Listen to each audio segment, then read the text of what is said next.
Clarity और confidence, clarity से confidence आता है, ठीक। राइट। देखें, Abhishek Sharma 16 matches, 535 runs, average 33.43 का, स्ट्राइक रेट 193.84 का। क्यों है?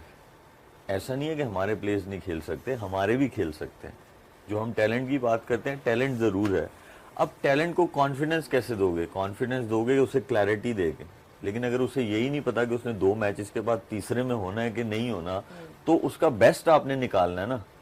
हमारा सिस्टम आपके यंगस्टर का बेस्ट नहीं निकालता, हमारे जो पुराने वाले हैं उनका बेस्ट नहीं निकालता। उनको जो है कभी किसी सीरीज से साइड पे कर देते हैं बगैर कोई जवाब दिए हुए, बगैर बात किए हुए। यंगस्टर्स के साथ भी ऐसा ही होता है।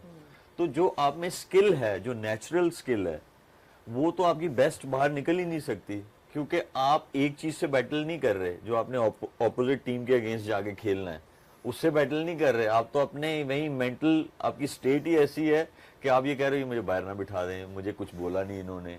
तो वहां पे बहुत ज्यादा फर्क आता है। तो इस चीज में आना बहुत जरूरी है। इस चीज में हमें बहुत सारी इंप्रूवमेंट की जरूरत है कि क्लैरिटी, तभी आप क्लैरिटी सिर्फ ये नहीं है क्या जाओ भाई जाके धो दो जाके, ऐसा नहीं है। कपड़े नहीं है जो धो दो जाके वहां पे पूरा सारा प्रोसेस चाहिए। मैं सॉरी आपको काट रहा हूँ। मैं मिर्जा भाई और शेख भाई की बात में 1-2 चीज़ें ऐड करना चाहता हूँ। जी जी।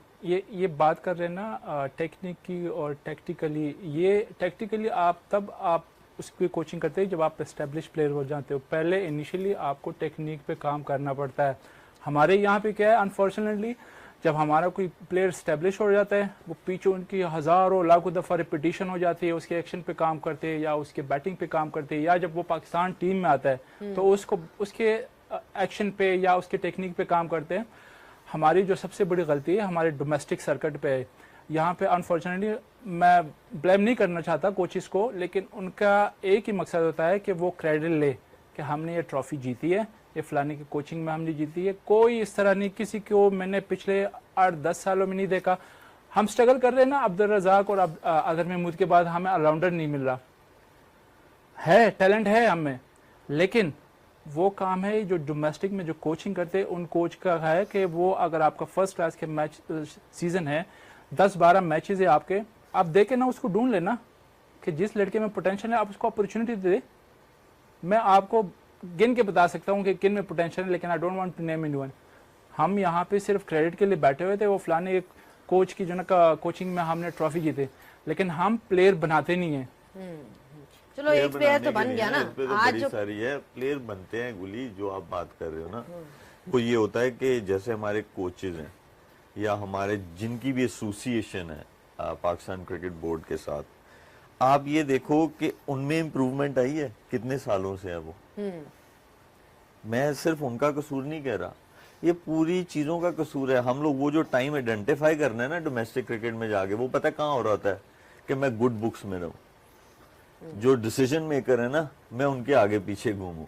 वो नहीं है काम। आपका काम है अगर ये job in hand. I think थोड़ा सा कोचेस के हवाले से मैं यहाँ पे बात करूँगा कि मलिक ने भी देखा है यहाँ पे जो सिस्टम अभी चल रहा है हमारा, या जिस तरह हम सबको पता है पिछले बहुत सारे अरसे से जो ऑफ सीजन आपके कैंप्स हैं या ऑफ सीजन जो आपकी प्लेयर्स के साथ काम करना है, वो अनफॉर्चुनेटली एकेडमीज के ना होने की वजह से वो नहीं हुआ।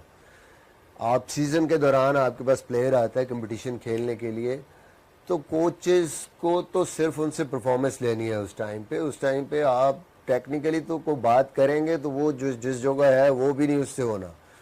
तो आई थिंक अभी जो थोड़ा सा कुछ नज़र आ रहा है कि जी ऑफ सीज़न में एकेडमीज अभी शुरू हुई हैं या कैंप्स लगे हैं, और आगे के प्लानिंग है कि ऑफ सीजन जब ये सीजन खत्म होता है तो 2-3 महीने उनको हमने यूटिलाइज करना है, और वो करना है अंडर 15 में भी, अंडर 17 में भी, अंडर 19। मेरा आपसे सवाल है, बिल्कुल सही है। अब मुझे एक बात बताएं, तो जो काम होना है उनके साथ, आप उनके साथ हर थोड़े टाइम के बाद डिफरेंट कोच लगाओगे तो इनहैंसमेंट होगी प्लेयर की, या सेम बंदा काम करेगा? वो तो आई थिंक कंसिस्टेंसी तो की है। आप कम से कम 3 साल के लिए किसी एक बंदे के पास कोई प्लेयर रहेगा तो उसको ठीक है। समझ आनी है एवरी नाउ एंड देन, क्योंकि वो सेम बात भी हो तो मुश्किल हो जाता है। तो आई थिंक ये बड़ा ज़रूरी है, ये बड़ा ज़रूरी है। कंसिस्टेंसी के बगैर तो कोई आप काम नहीं हो रिजल्ट